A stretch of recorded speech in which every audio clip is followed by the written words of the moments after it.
Fun with NASA, shall we? Now this, I did when I sent my email yesterday. I said Social Security is a better investment than NASA, the CDC, and Ukraine. And I got I got like 10 people who unsubscribed from my email list. They were very upset with my take on NASA. How dare I? And that's fine. I don't want them around anyway, to be honest with you. So it's always good to. I was just trying to. Yeah, look, I don't want them people here. If you're gonna be upset with me, then don't subscribe to my email list. Um, yeah, so 9 unsubscribes. There we go. And I got a couple of emails that kind of cracked me up. None of which was defending the CDC, which I thought was funny. Now, this actually has nothing to do with NASA per se, but I just like to use NASA in the headline to get people like, "Ooh, NASA," because people love them some NASA. It's the funniest thing in the world. And that doesn't mean if you work for NASA, you're a fraud. I'm not saying that at all. I know people worked at WorldCom. Know people worked at Enron. Know people worked at VW. Know people worked in the military. All right, just because you worked at a set of place, that doesn't mean you are perpetuating frauds. You no, the big guys are, but you aren't. Just FYI. All right, so don't get all freaking. That's like saying, "Oh, pharmaceutical industry. You work in the pharmaceutical industry." That doesn't make you a tyrant. Doesn't make you a crazy loon. It just means you work for an industry where the big guys running it don't have your best interest. All right, so this is the funniest thing ever. From New York Post. This is a dateline just January 21st, 2 weeks ago. Radio signal from 9 billion light years away from Earth captured. Radio signal from 9 billion light years away from Earth captured. So let's talk about it. How far away in miles is 1 light year? 1 light year is how many miles away? If you said 6 trillion, you'd be correct. It's about 5.88 or so. So we'll just round up. 6 trillion. This right here is 9 billion of those trillions of miles away. 1 light year is 6 trillion miles. This radio signal is from 9 billion light years away. And if you buy that, I got some oceanfront property in Arizona. Why do people just love the idea of space? They love it. They think it's, oh my goodness, it's so great. It is really odd to me. This is literally 9 billion, 6 trillion miles away. You take 6 trillion miles and you times it by 9 billion. Literally, if they said it was, well, we meant 7 billion. You buy this stuff? It's crazy to me. The signal was detected by a unique wavelength known as a 21 centimeter line or hydrogen line, which is reportedly emitted by neutral hydrogen atoms. The signal captured by the giant microwave radio telescope in India could mean that scientists can start investigating the formation of some of the earliest stars and galaxies. Well, they haven't done that already? Weird. It's equivalent of looking back 8.8 billion years. It's 9 billion light years away. 8.8 billion years. Huh? 9 billion light years is literally 6 trillion times 9 billion. Give me and this is what right here. That's going to what's capture something that's 6 trillion times 9 billion miles away. Give me dude, this is in here. That looks real to you? Is that Webb? Is that the Webb? I think it's James Webb. That looks real to you? Oh my goodness. Galaxies reportedly emit light waves across a range of radio wavelengths, but until recently, 21 centimeter wavelength radio waves had only been recorded from galaxies nearby. Let's see what people think about it. I literally, actually, it's 8.795 billion light years away. Science can't tell us with 100% accuracy what the weather will be next week, but they can see the signal so definitively. That's right. Oh man, look at some of these guys. It's actually hilarious, the stuff they dream up. Most, if not all, these types of statements are based on hypotheses yet to be proven. So remember, you start with observation, you do a hypothesis, and then you do the data, and then you come up with a theory. All right. So the theory is at the bottom. The hypothesis is right after observation. You just observed something. You haven't observed anything that's 6 trillion times 9 billion miles away. You're just freaking stupid, dude. Stupid. And you're going to concoct a hypothesis. That's, your birthday so precisely was decades ago, but you can't tell me anyone's birthday in the future. I don't understand. It was back when Howard was, I don't even know what, I guess Howard Stern. Anyway, whatever. This whole thing is so freaking stupid. All right, I just want to show you something else here, too. Polaris, the North Star, used to be 430 light years away. And then some guy came up with a study, said he made headlines, astronomer David Turner, by claiming that one of the sky's best known objects was actually 111 light years closer than thought. If true, the finding may have forced researchers to rethink how they calculate distances. So here's one guy, just FYI, one guy, just one dude. Yeah, so 100 light years, 111 light years closer. All right, but astronomers arguably, let's see, but a new study argues that the distance between measurements of the familiar star made some 2 decades ago is really spot on. So it's 330 trillion light year, 30 light years away, or 430 light years away. What's the difference of a couple 1,000 trillion miles between friends? This is so friggin' dumb, my friends. Why do I point that out? Because we have to, I think the science is on the run now. I truly believe it. And part of the science is the fools, the crap that goes on in NASA. And I'm just, let's look at Hubble. Edward, I forgot his freaking name. I'm drawing a blank here. Edwin, there it is. Saying, let's see, what did I say? Right here. Therefore, in order to restore homogeneity, whatever, and to escape the horror of a unique position, the departures from uniformity which are introduced by the recession factors must be compensated by the second term representing the effects of spatial curvature. To restore the homogeneity and to escape the horror of the Earth having a unique position. Can't have that. Of course, this guy will debunk. You're misquoting because he is a doctor. You're misquoting Edwin Hubble. You can't say that. These quotes certainly suggest an almost desperate attempt on Hubble's part. That is, his data led him to an unpalatable conclusion that we were near the center of the universe, which we are. We're literally the center of the universe. And that to avoid this conclusion, Hubble concocted the cosmological principle that and other rescuing devices to avoid this conclusion. These quotes seem to live down to the lowest expectations of many creationists, confirming many of their suspicions about modern cosmology. However, as the saying goes, when something sounds too good to be true, it probably is too good to be true. The sources of these quotes comes from Hubble's second book, The Observational Approach to Cosmology, the year before he published his first book. Both books are based on different lecture series that Hubble gave. It isn't clear how much either sets of lectures were edited for publication, so that's their defense. It's not clear that this was supposed to be edited. All right, let's go, keep going. Einstein, in a speech in Kyoto in 1922. Why was Einstein in Kyoto? We'll get in that in just a second. How I created the theory of relativity? Einstein did? You sure about there, Big Al? Poincaré? Never rang a bell, Poincaré. It's weird because later on he did. Kind of strange. Don't get me, but whatever. When I was thinking of the problem in my student years, I came to know the strange result of the Michelson-Morley experiment. Soon I came to the conclusion that our idea that the motion of the Earth with respect to the ether is incorrect. If we admit Michelson's null result, and it wasn't a null result, by the way, it just wasn't as he could not prove it to the extent that they thought. It was not a null result. People just they don't think, they don't read the source documents. If we admit Michelson's null result as a fact, this was the first path which led me to the special theory of relativity. Since then, I have come to believe that the motion of the Earth cannot be detected by any optical experiment, though the Earth is revolving around the sun. All right, so this guy says, oh, these flat earthers, blah, blah, blah, flat earthers, core to this part. No, I'm not a flat earther necessarily, but I certainly don't deny that Einstein said, though the Earth is revolving around the sun, we can't detect it with an optical experiment while you're sitting on the terrestrial plane. You can't. That's what Einstein said in 1922. Why was he in Kyoto in 1922? Why was Einstein in Japan? Well, because Bertrand Russell wanted to promote old Al and make him world famous, because he wasn't world famous at that point. All right, he wasn't.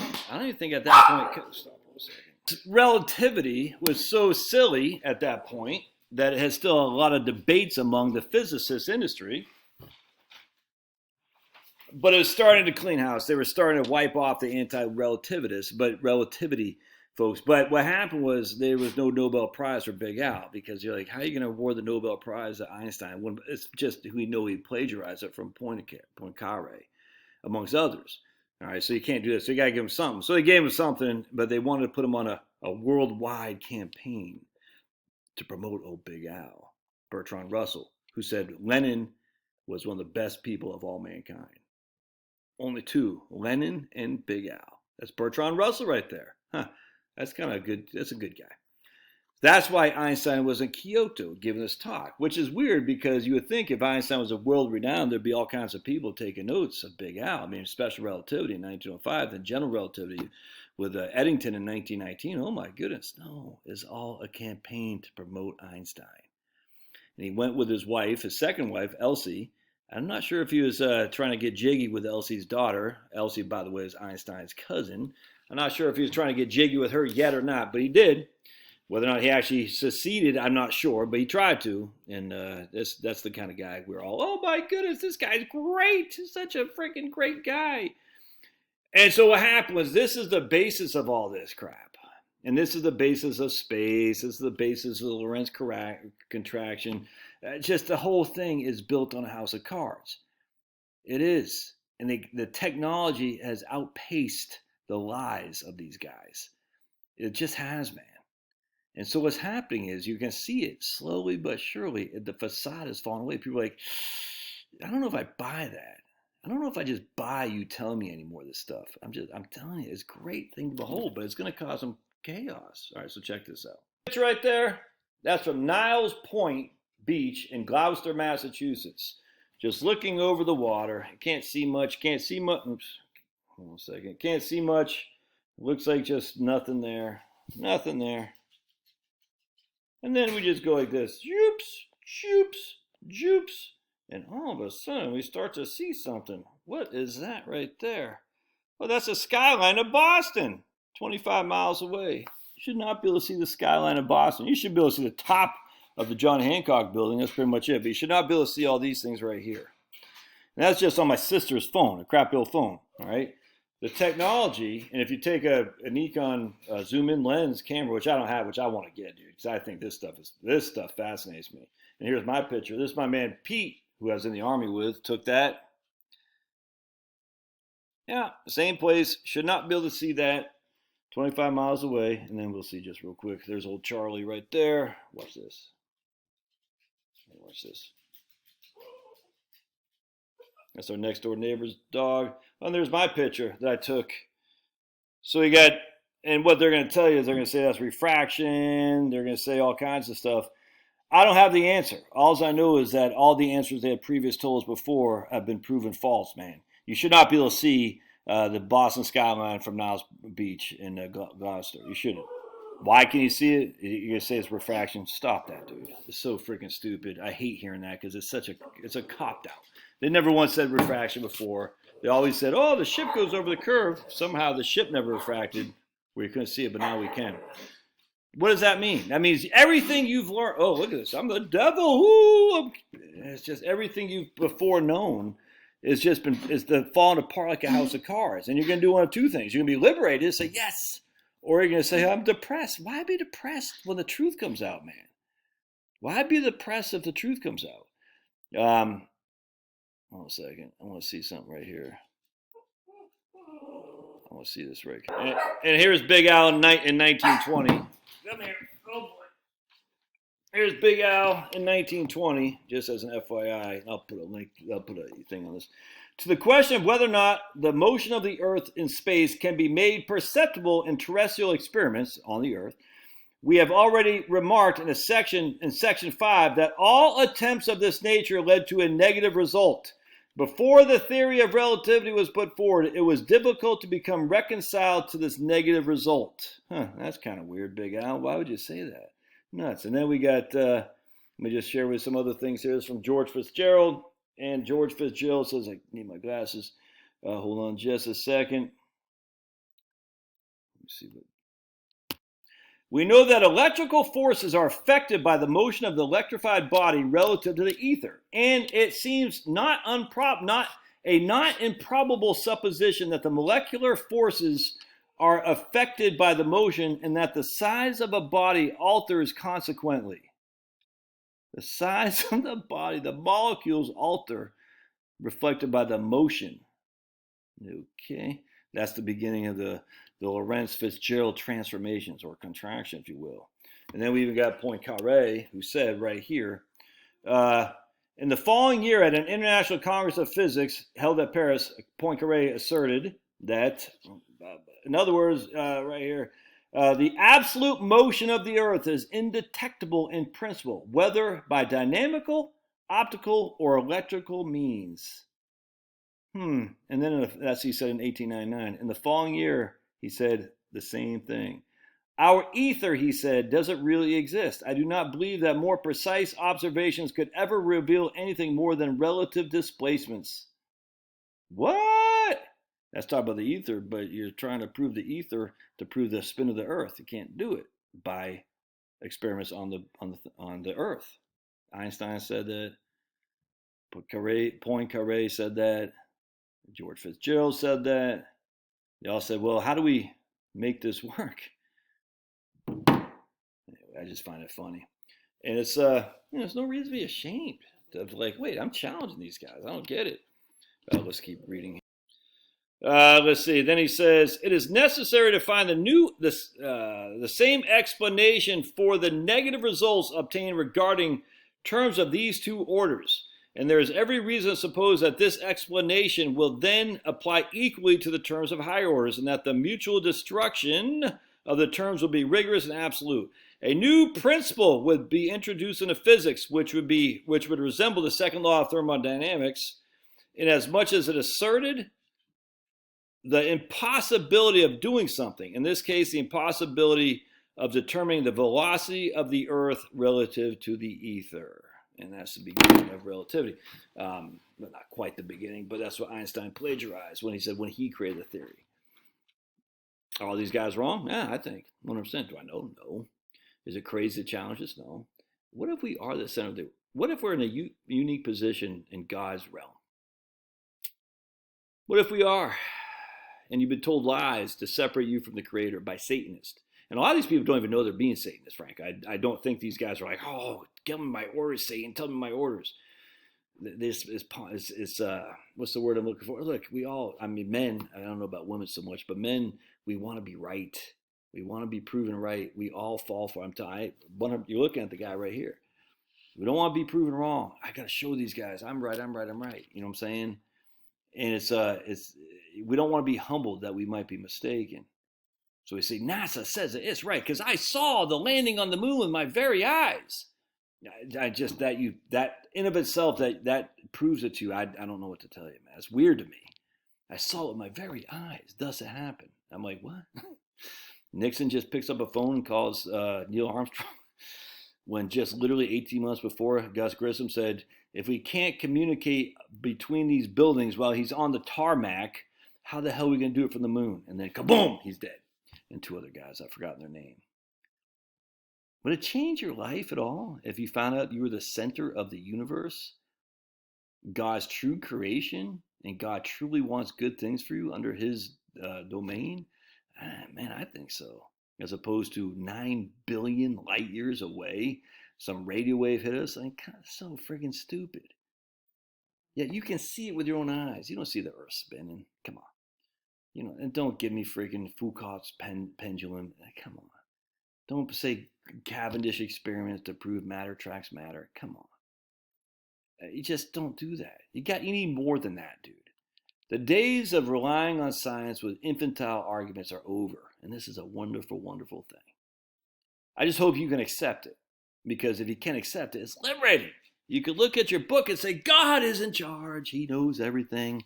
I'm just here to serve and glorify him in all I do. And I look at that sun out there, the beauty of that sun. I don't know how far that is. You can't really see it, I guess. But I do know that God put it there for a reason. For humanity, to share the glory of the Lord with all. All right, love your thoughts. Unsubscribe if you want. That's fine. This is my truths as I see them right now. Could I change next year? Yep. I'm not going to hide what I see. All right, we'll see you.